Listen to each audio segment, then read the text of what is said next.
How's everyone doing? Today I'll be doing a video on Random Horror Blu-ray Shelf number 6. You didn't think it was going to happen this quickly, did you? But it is. I just did Random Horror Blu-ray Shelf number 5 like a week ago, and I want to actually finish this up. I'm so close. It's going to happen. So stay tuned for the rest of them. And then I'll do a complete horror Blu-ray collection overview. Finally, long overdue. Thank you for staying with me, for all the patience. But let me know if you've seen any of these horror Blu-rays on Random Horror Blu-ray Shelf number 6. And let me know which is your favorite horror movie on Random Horror Blu-ray Shelf number 6. And give me some horror Blu-ray recommendations for me to pick up. Leave me those comments down below. And again, this horror Blu-ray shelf, all the ones that I have for these Random Horror Blu-ray Shelf videos, they don't include horror movies on Arrow Video or Twilight Time or, Digibooks or Steelbooks. Those are all in separate areas over here behind me, but just like the standard horror Blu-rays are in this section. So there you go. But now let's go ahead and take a look at Random Horror Blu-ray Shelf number 6. Let's check it out. So here we go. Here is the horror Blu-ray collection. That bookcase, and then over here, those two shelves. But I also have like stacks all over the place. Stacks over there, stacks everywhere in the other room as well. So I have enough to fill at least a couple more shelves. So I'm going to have to move some of the Funko Pops and figures and box sets and stuff. But there is the majority of the horror Blu-rays over here in this section. So there we go. I already did a video for Random Horror Blu-ray Shelf number 1, 2, 3, 4, 5, and now 6. And then I'll have 7 and 8 on this bookcase, and then 9, 10, and then I'm going to have to move these. I'm going to be so bummed to move these because I just don't have the room right now. But I got to make room, and I got to make this presentable and finally do this. And, take everything off the shelf and alphabetize them properly like they deserve. So if you want to see those previous Random Horror Blu-ray Shelf videos, you can just type in Random Horror Blu-ray Shelf number 1, number 2, and then put 2020 next to them so you can see the newest ones. But now let's go ahead and get into it for Random Horror Blu-ray Shelf number 6. All right, here we go. Here is Random Horror Blu-ray Shelf number 6. First up is Triangle. And this is the Region B UK release, as you can see from the rating logo down there in the bottom. And I love that lenticular cover.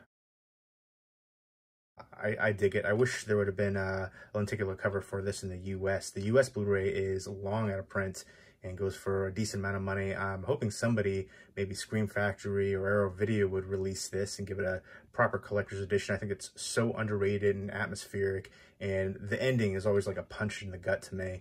Again, this is a Region B locked release. I used to have a Region Free player. I don't anymore, but I'm keeping this one for the awesome lenticular cover. And yeah, I really love Melissa George in here, and she was great in 30 Days of Night as well. Next up is The Theater Bazaar, a mixed bag horror anthology. Probably, I'd say average at best from what I remember. There was like one segment I liked a decent amount. The rest could have been a little bit better. Then there's a double feature, Wes Craven Presents They, and then the Wes Craven directed film, Curse, which is a werewolf film. And I think you can only get this on this double feature, and then there's like a couple multi-packs from Echo Bridge, which are so long out of print. The same thing for They, I believe, as well. I don't think either one of these have a standalone release. They, I remember being decently creepy and atmospheric as well. Like there's these kind of like shadow creatures. And then Cursed, I like the cast in here too for Cursed. Pretty decent and underrated werewolf movie. Christina Ricci's in here, Joshua Jackson, Jesse Eisenberg, Judy Greer, a few other recognizable people. Oh yeah, Milo Ventimiglia. But yeah, Scott Baio, yeah, Shannon Elizabeth, Maya. I forgot all of those people were in here, but that's one thing. Wes Craven, I feel like in a lot of his films, he had a bunch of really well-known actors, and especially later in his career too, I feel like he utilized them. But next up is They Live, the classic John Carpenter with the slipcover right there, Scream Factory edition.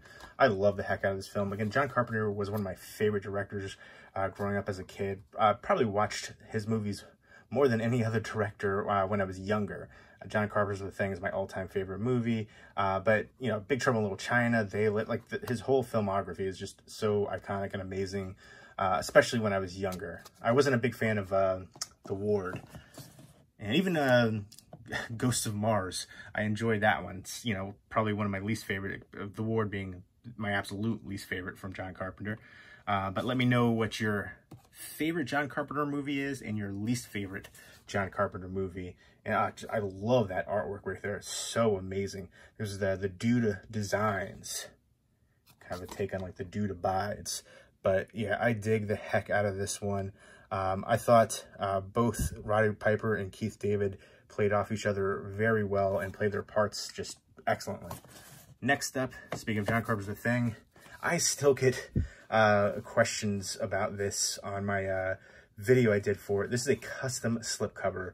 The person I got it from was on Blu-Ray.com forum, and I think the user was Metrock. I'm pretty sure that's the name, but just recently I got a comment asking me if this person still makes slipcovers, and I was like, no. This was like 7 years ago I got this, maybe 8 years ago now, but yeah, he stopped making, he was no longer active on Blu-Ray.com, and I think he stopped making slipcovers, you know, not long after I got mine. So even though that video is, you know, 7, 8 years ago, I still get comments all the time asking about this slipcover in particular, which I love that slipcover. I love that artwork. It's got a really nice matte finish. I dig it. And then John Carpenter's The Thing, the Scream Factory edition, collector's edition right there, which I dig that artwork as well. And I want to say thank you to the people who messaged me. I know a few people messaged me about the HMV exclusive steelbook coming out with the Japanese artwork, which I have in the background of all my videos. So I appreciate people looking out for me. I definitely dig that. And a really nice release. I have the steelbook version of this too. I have so many different editions of this, versions, iterations, releases, all that good stuff. And because it's my all-time favorite movie. And I'm for sure going to pick up the 4K release whenever that happens. I'm sure that's going to be happening in like the next year or so. Again, everything about this movie is just so amazing. John Carpenter's directing, Dean Cundy's cinematography, Ennio Morricone's score, just that feeling of isolation, paranoia. Rob Bottin's practical effects stand the test of time. Next up is The Vanishing on 7th Street. Really like that slipcover. This was a mixed bag. I like the concept. It kind of felt like a Twilight Zone episode. But I don't know. It kind of loses momentum. And Hayden Christensen and Thandie Newton and John Leguizamo. John Leguizamo, sometimes his acting is a little shaky. I feel like it was a little shaky in this one. I do like him a lot as a comedian, and I've liked some of his acting, but this is one that I thought it could have been a little bit better. You know, The Happening was another one. The Happening, I think the acting across the board was kind of hokey. I almost felt like, did they purposely do that way? Like, did M. Night Shyamalan say, you know, make it real hokey? And I don't know. But The Vanishing, I want to revisit that one. I remember being, you know, I like the concept, and then it just kind of fell apart a bit. You know, kind of like this apocalyptic event, everything, all the, you know, lights are going out, and like the shadows can kind of kill you essentially. Kind of similar to like They, with, you know, utilizing the shadows in that regard. Next up is Venom, which I remember this being like a voodoo horror movie. They're in like the bayou. I believe Method Man was in this. Yeah, there it is, right there. But I remember seeing this on the Sci-Fi Channel like forever ago. I remember being, you know, decent. Next up is Thinner. This is the Olive Films release with the slipcover. The slipcover is pretty hard to find. And I know on the DVD it has commentary that this doesn't have. I dig this movie. I remember watching this when it first came out forever ago. And really good Stephen King adaptation. Trick or Treat, which was the original release for it. The slipcover for this was out of print. I remember it going for a fair amount of money. I know the Scream Factory released in the collector's edition, but I heard the transfer was very similar to this release. So for now, I'm going to keep this one. I do like the artwork on the collector's edition, though, for Scream Factory. I don't know if it's like the alternate artwork or what. Sometimes they do those, you know, 2 different slipcovers, which I feel like it's such a cash grab. I don't know, I kind of feel like they're getting like Blue Underground, where they'll release like a, you know, a 4K scan or, you know, whatever new scan transfer, and then they'll release some of the collector's edition or the new actual 4K release for it. So I don't know. I know they're doing that for a lot of their movies coming up. They're going to be releasing 4K editions, and, you know, they have the alternate artworks and collector's editions and all that kind of stuff. Just give me one really good slipcover artwork and a good transfer. Super hybrid, like this car that can like morph. I remember not liking the effects in here, but I do remember thinking it was kind of unique and interesting.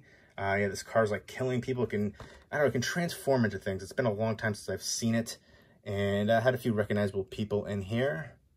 And yeah, I don't know. I remember it being like a unique idea, but thinking it could have been a lot better than it was. Harpoon Whale Watching Massacre. I remember loving the heck out of this movie. With Gunnar Hansen in it. Some good kills and gore effects in here. Slasher movie.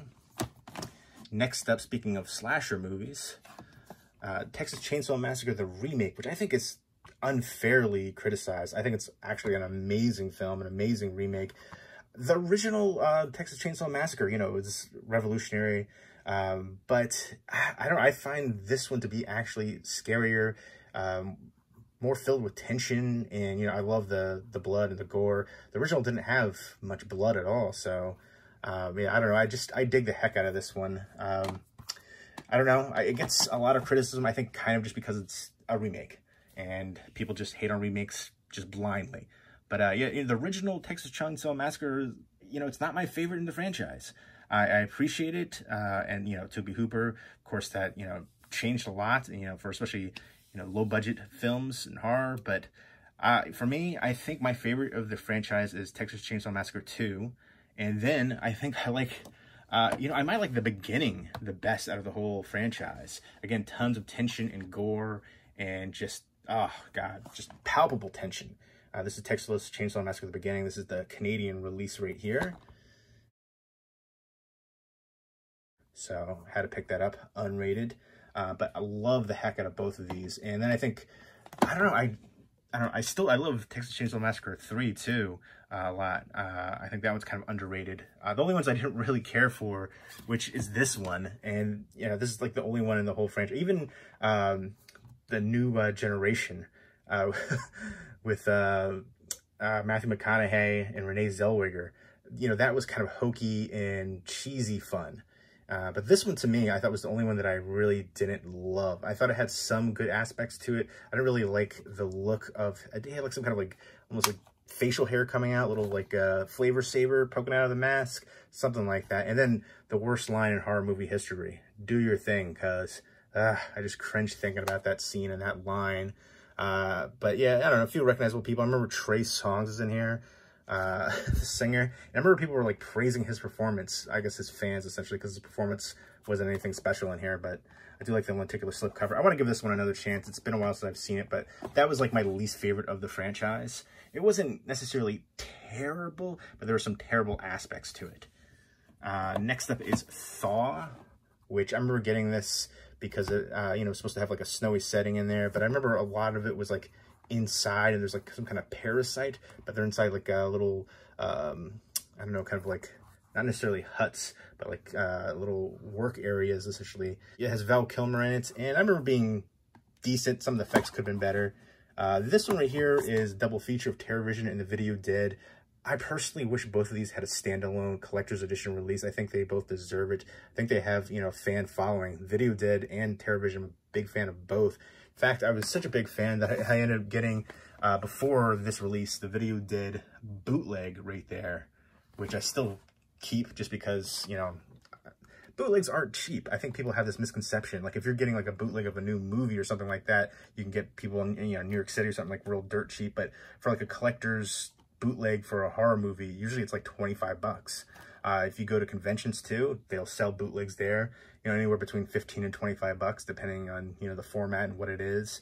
But so yeah, I'm keeping that, and I like just seeing it there and having the standalone release for it.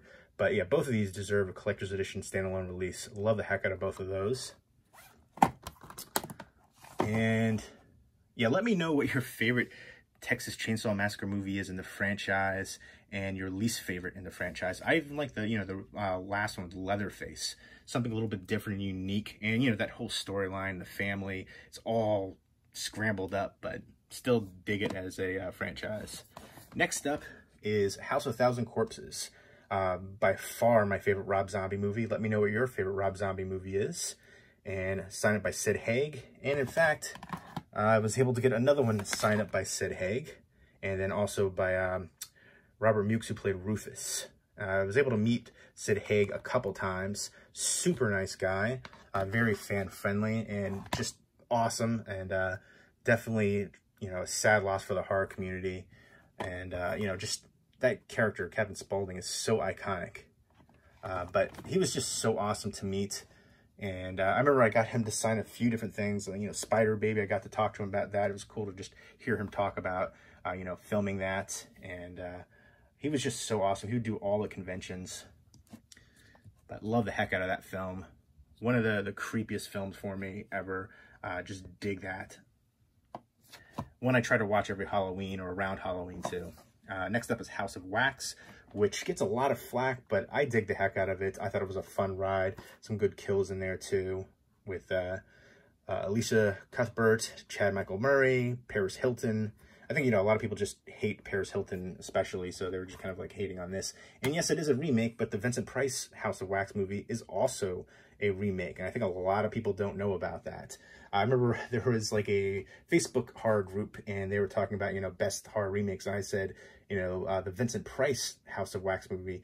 And even though I said the Vincent Price House of Wax movie, people were like commenting saying, no, the House of Wax with Paris Hilton is terrible, blah, blah, blah. It's like, first off, it's not terrible, but can you read? I specifically said the Vincent Price one. But most people aren't aware of that. It was a remake of Mystery of the Wax Museum, which is actually really good as well. But the Vincent Price House of Wax is like one of my all-time favorite horror remakes. Just Before Dawn, which I love the heck out of this movie. The prototypical backwoods slasher. That ending is unforgettable. You've got George Kennedy right there. And I've got a few other recognizable people, especially Greg Henry. And he was in Slither. But love this one so much. I know there was another recent release for this, but the artwork for the slipcover was just terrible. Probably like the worst artwork for a horror movie I've ever seen. That and the near dark artwork. But that was for like the slipcover for Just Before Dawn. But I kind of do want to get it just for, I think it has more of the special features. I know this release doesn't have as many special features as the previous Collector's Edition DVD. Monster Squad, which I know this is out of print. This is the 20th anniversary edition. I love the heck out of this one. One of my favorites. Wolfman's Got Nards. Such a classic. It's Universal Monsters meets Goonies, essentially. But yeah, one that I grew up on all the time watching, and to this day still holds up for me. Evil Dead 2, which I always felt like essentially a bigger budget remake of the first Evil Dead movie. I definitely prefer it over the first Evil Dead movie. I dig the heck out of that one. So hilarious and just entertaining. And I've shown this before, but I have the Evil Dead 2 Anchor Bay 10 signed up by Bruce Campbell. Played Ash, of course. And next up is I Know What You Did Last Summer. And I like this one a lot, and I Still Know What You Did Last Summer as well with Brandy. Some 90s slasher goodness right there. But this is definitely a 90s time capsule right here. Just the styles, the dialogue, the actors, especially Jennifer Love Hewitt, Sarah Michelle Gellar, Ryan Phillippe, Freddie Prinze Jr., Johnny Galecki, he's still doing stuff. Big Bang Theory especially, but yeah, just this one to me just screams that 90s, just oozes it. But a fun 90s slasher. Sarah Michelle Gellar was my second celebrity crush growing up after Tiffany Amber Thiessen. There she is right there on the spine as well, which, great choice. Buffy right there. She'll always be Buffy. But next up is Revenge, which was a really good French, essentially assault revenge movie. The climax of this is just bloody and over the top and amazing. Love the lead actors here. Great cinematography for that one as well. Nothing new, story-wise, conceptually, but very stylistic. And definitely one of the best of its ilk, too. Next up is Firestarter, with Drew Barrymore, and a really good Stephen King adaptation. I know there's a Scream Factory release for it. I might pick that up, but right now I'm okay with that release. Teen Wolf 2, the collector's edition. I still need to pick up the first Teen Wolf movie. I got rid of the DVD and I meant to upgrade to the Blu-ray, and I still haven't yet, but I was able to get this one when it was on sale, and I like Kim Darby a lot, and then you've got Jason Bateman as the lead. So, I don't know, I dig this one. It's cheesy fun. The first one is by far better, more iconic with Michael J. Fox, but I dig that one for what it is. Next up is the Gypsy Tapes, which is one of my all-time favorite found footage movies. Love the heck out of this one. So freaking creepy. One of the creepiest movies ever, too. The ending, again, that's a punch in the gut, too. And then there's a certain scene, like, with some weird movements and, like, the basement. It just creeps me out just thinking about it. But love the heck out of this one. Found footage movie about a serial killer. And just, very psychologically thrilling, too. And just, you know, manipulation and just so much bizarre aspects about it, too. I dig that one so much. So happy to see that get a Blu-ray release. That didn't have any physical media release for like the longest time. I had a bootleg of that for like a while. And next up is Prince of Darkness from John Carpenter, which I love the heck out of that. This is going to get a 4K release, and I'll probably pick it up because, again, I do love the film. Next up is Haunter with Abigail Breslin, and then you also have Stephen McHattie in there. I'm a big fan of Stephen McHattie. He's been around for a long time. He was in a horror movie in the 90s with Neve Campbell called The Dark, which I think is one that I remember enjoying as a kid, but I think it's kind of underrated and unheard of. Most people don't know about it, and it doesn't have a physical media release outside of VHS. But he was also in Pontypool, which I definitely think is super underrated and one that I love. But yeah, this was a, pretty straightforward, formulaic, kind of like a ghost haunting kind of movie from what I can recall. There was a twist towards the end, but I remember having mixed feelings on it. I can't remember if I thought it was too predictable or just it didn't play out quite as well. Something about that kind of like, hung up for me.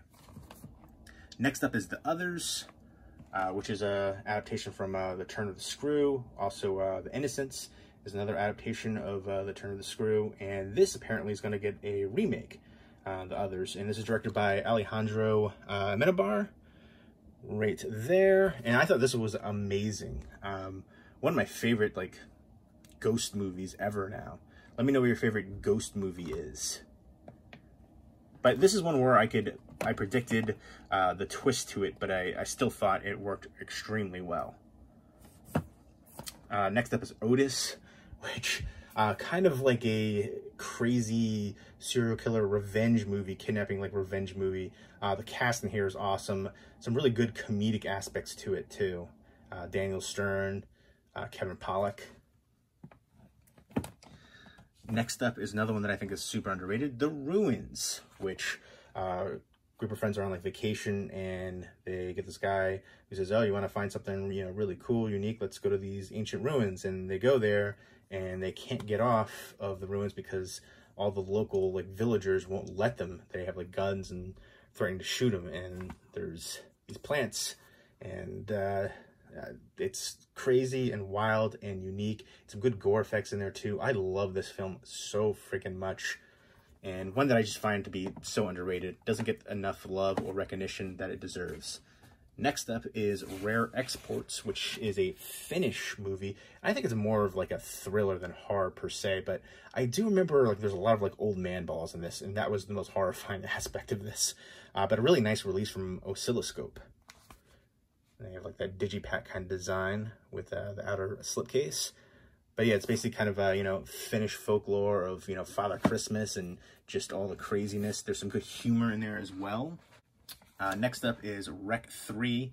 And I do have the Rec box set down there, but I ended up getting this. This was a Canadian import, and I just like the slipcover. And I know a lot of people don't love this one, but I do love Rec 3. Just great gore, at the wedding, and just so amazing to me. The only one I didn't like was the last one on the ship. Rec 2 is my favorite of the series. And they, like, Rec 2, they had this twist, and I was like, how is that going to work? And then it ended up working amazingly. And I'm going to keep this one in my collection for the slipcover, essentially, because I love that shot right there. Great artwork choice. And I'm a big fan of the movie, even though I have the box set again. I think I had all but one of the movies on Blu-ray before I got the box set, but decided to get rid of the other ones, and because the other ones didn't have slipcovers. So there we go. I'm gonna keep that one. Let me know if you enjoyed Rec 3. I feel like I'm like the only person that enjoyed Rec 3. I just heard tons of criticism for it, but I thought it was a gory, awesome time. Next up is Red State from Kevin Smith. I was able to get this signed up. A lot of times Kevin Smith will have some of his movies on his website that you can buy signed by him. So that's where I got this one. But Crazy Religious Cult. I thought the cast in here was amazing, especially Michael Parks. You got John Goodman there too, and Kevin Pollak's in here.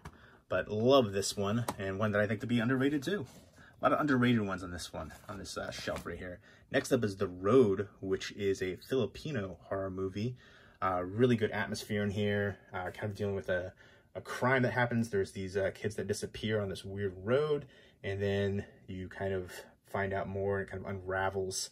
And I was able to get this signed up by the director. He signed on the plastic case, unfortunately, instead of the artwork insert, but I'm happy to get that. And I feel like this is one that's like crazy out of print. I don't know what this was like, if this was like a limited release or what the deal was, but I remember like never being able to find this, and I jumped on the opportunity as soon as I was able to get this one, especially be able to get it signed by the director. But one I would recommend, one that I remember really enjoying if you're able to find it, creepy, atmospheric. Next up is Red Christmas, which is an Australian horror movie starring Dee Wallace. I love the look to the killer. I thought there was a death towards the end that wasn't necessary, and I was kind of bummed about it. But it's basically somebody visits this family on, Christmas, and, crazy things start happening and people start getting killed, and there's a connection between the person and the stranger that comes by and the family. And I remember thinking this was the way that it was shot. There was a lot of like shots of like shoes and feet, and I was like, does this director kind of like Tarantino-esque with like a foot fetish? I mean, it's not like super crazy, fetishized scenes like Tarantino would have, but there's just a lot of shots of that. And I remember there was like a deleted scene in here too that had like somebody like giving somebody a foot massage, and they cut that out. I was like, okay, well, maybe there really is something to that. But I remember enjoying that one. It's a low budget Christmas horror movie. I dig it for what it is, and I like Dee Wallace a lot. Next up is Urban Legend, another really good 90s slasher movie. I dig the heck out of this one. I definitely prefer this over I Know What You Did Last Summer, which is on the shelf. Really good cast in here too. Jared Leto, Alicia Witt, Rebecca Gayheart, Joshua Jackson, Tara Reid, a bunch of other, Robert Englund in there too, but a bunch of other recognizable people. And I remember digging the heck out of this one. And I want to get the sequels for this. Next up is Orphan, which I friggin' love this movie so much. This is one, though, like, just from the trailer, I predicted the twist. Because a lot of movies are formulaic. People ask me, like, you couldn't do that. How could you do that? Because I have a brain, and I've seen a lot of movies, and movies are formulaic and predictable. And even from the trailer, there's going to be something different about this character. It can only go a couple ways, and this was the one that made the most sense. The young actress was so good in here. The whole cast was great. Peter Sarsgaard and Isabel Furman. CCH Pounder's in here too, in a smaller role. But I remember digging the heck out of this, and I'm waiting for there to be a sequel. I remember hearing talks about it, but I'm not sure when that's going to happen. But the young child actress in there was so friggin' good in that role. Just super creepy performance in there. Next up is Outpost Black Sun, a Nazi zombie movie, and this is a sequel. There's a couple sequels to this. The other one I didn't think was Rise of the Spetsnaz. I thought was kind of terrible. This one is the second one. I think this one is better, but the first one is the best by far, and it doesn't have a Blu-ray release, at least not here in the US. But this one is, a decent one, but the first is the best by far. Next up is The Pact, which also has a sequel. I don't remember enjoying the sequel too much, but I remember digging the heck out of this one. Having mixed feelings on the twist. I think it's kind of cool, unique somewhat. We've seen other movies kind of like it, but I thought this one was definitely creepy and atmospheric. This girl goes back to her home. I think her mother passes away and her sister like disappears, and she's like in this house and weird things start happening, and she finds something more than she expected for. And next up is Pandorum, which is a really good sci-fi horror movie, kind of like Event Horizon. Event Horizon is much better in my opinion, but I dig the heck out of Pandorum. I like the cast a lot. Ben Foster, Dennis Quaid. I think Ben Foster is such an underrated actor. I've liked him in so many different things. He was excellent as the stranger in 30 Days of Night, but I dig both of those actors, and I remember this one had really good tension, and I like the reveal to it at the end. Next up is Paranormal Activity 2, and I think my favorites of the Paranormal Activity movies is the marked ones. The first one I thought was one of the most overrated horror movies in history. Same thing with the Blair Witch Project. I think those are the two most overrated horror movies in history, Paranormal Activity and the original Blair Witch Project. I had both the found footage. It just wasn't anything special. The first one, it was like nothing. People walking around, sleepwalking, you know, footprints and things like that. Nothing really scary. And then there's a jump scare at the end. This one, they added more to the story. I don't remember if it's the second one or the third one I liked a bit, but the marked ones was the best of the franchise, in my opinion, by far. But either this one or the third one was another one that I did enjoy from the franchise. Next up is The Man Who Could Cheat Death and the Skull double feature, both starring Christopher Lee, Hammer and Amicus Studios right here. And I remember this one was like the skull of Marquis de Sade, and this one was somebody who was trying to essentially cheat death. But yeah, this one has Peter Cushing in it too, the skull. And yeah, let me know what you consider to be the most overrated horror movie in history.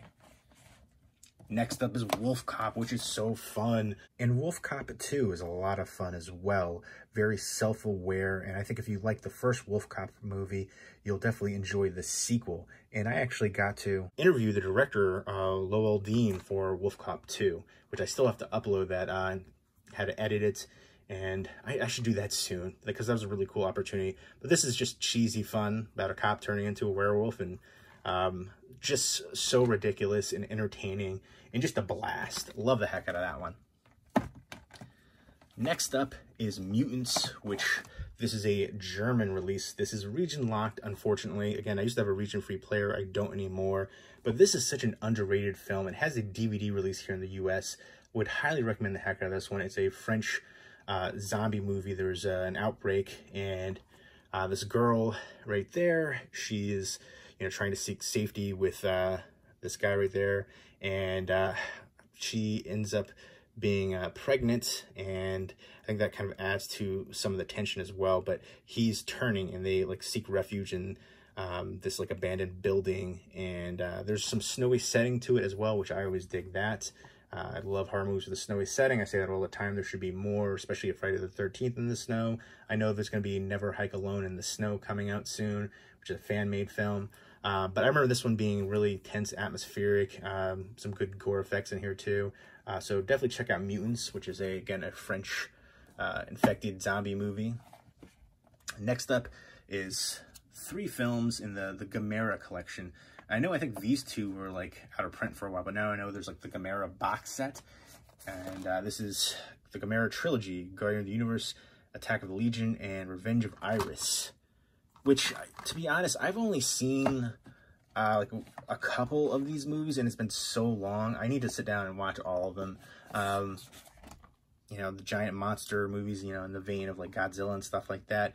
Gamera vs. Gyron, Jiger, Zygra, and Super Monster. So 69, 70, 71, and 80 for those ones. 4-movie set.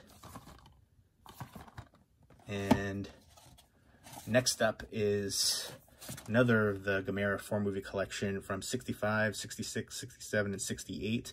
Giant Monster, Baragon, Gaios, and Virus.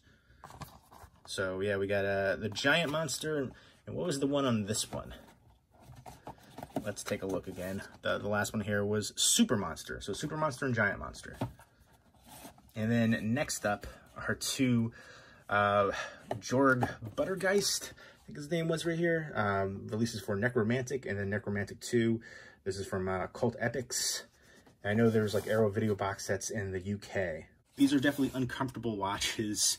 And yeah, you kind of know what you're getting yourself into just by looking at the covers and then the name itself. Next up is Innocence with Kelly Riley. Big fan of Kelly Riley all the way back from Eden Lake, and now she's in Yellowstone. And this was actually better than I thought it would be. About like a prep school, and then people are passing away and crazy things start happening, and it kind of feels, you know, it's like a YA horror essentially, but still decent. And Kelly Riley's awesome. Not great, but decent. Worth checking out, I'd say, at least for a one-time watch. But I probably liked it a little bit more again, Kelly Riley. Next up is The Fog, John Carpenter classic. I love that artwork. And this one to me is one of my all-time favorites. Love the heck out of this one. And if it comes out in 4K, I will pick it up. I think it definitely is worth, especially, you know, if it's Scream Factory releases. I know there's releases over in the UK, and in the 4K, they're, you know, region-free releases, the 4Ks. But, you know, if it's a combo pack and all the special features are on the Blu-ray, and it's, you know, another country, it might be region locked for those. Next up is and I do like watching special features for movies that I love, so I'm hoping Scream Factory, I think they're following in that line of Prince of Darkness and stuff like that, so I think The Fog could be coming. But next up is The Fourth Kind, which is an alien abduction movie, kind of like a documentary-esque style, and I love the heck out of this one.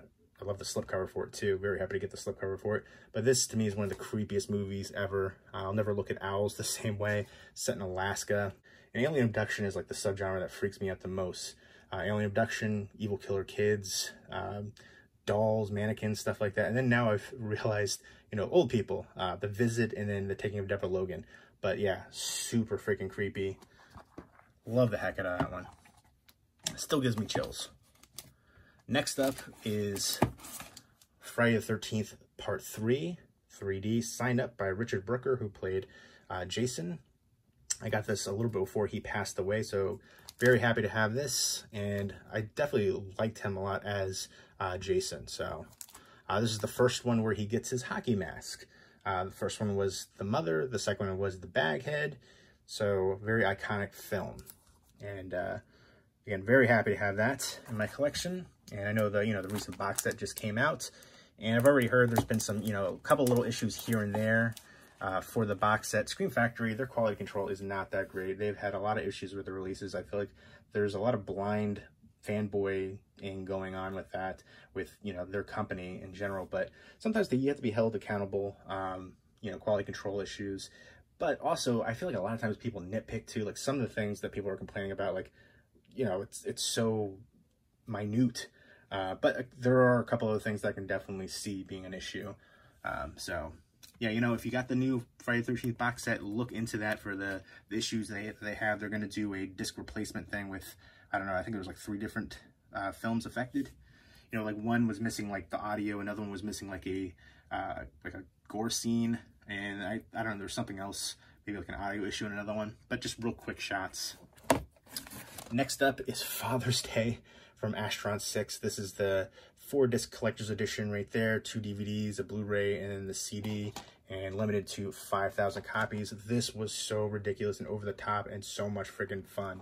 Love the heck out of it. Love Astron 6. This is definitely one where you can, you know, have a few beers and just have a great time too. Next up is Freaked, which is so ridiculous and over the top and hilarious. Love the cast here too. And you got Randy Quaid as like the head of the Freak Show, Alex Winter, William Sadler, Keanu Reeves has a small role in here too, Brooke Shields, Mr. T, Bobcat Goldthwait. So ridiculous and hilarious and absurd. That is definitely an example of cinema absurd. Also the movie Tusk is another one I put in for like cinema absurd. That's a genre I kind of just made up, but very fitting for it. Next up is the H.P. Lovecraft adaptation from Stuart Gordon, From Beyond, which is probably my favorite Stuart Gordon movie. I love the effects in here. I really like the cast too. Jeffrey Combs, Barbara Crampton, and Ken Foree. Dig the heck out of this sci-fi horror movie.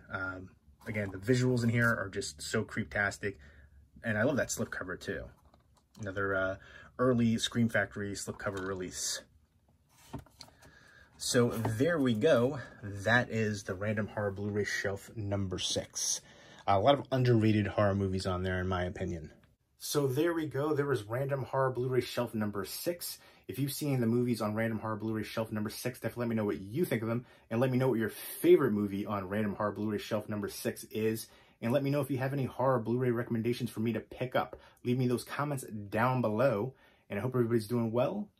Take care.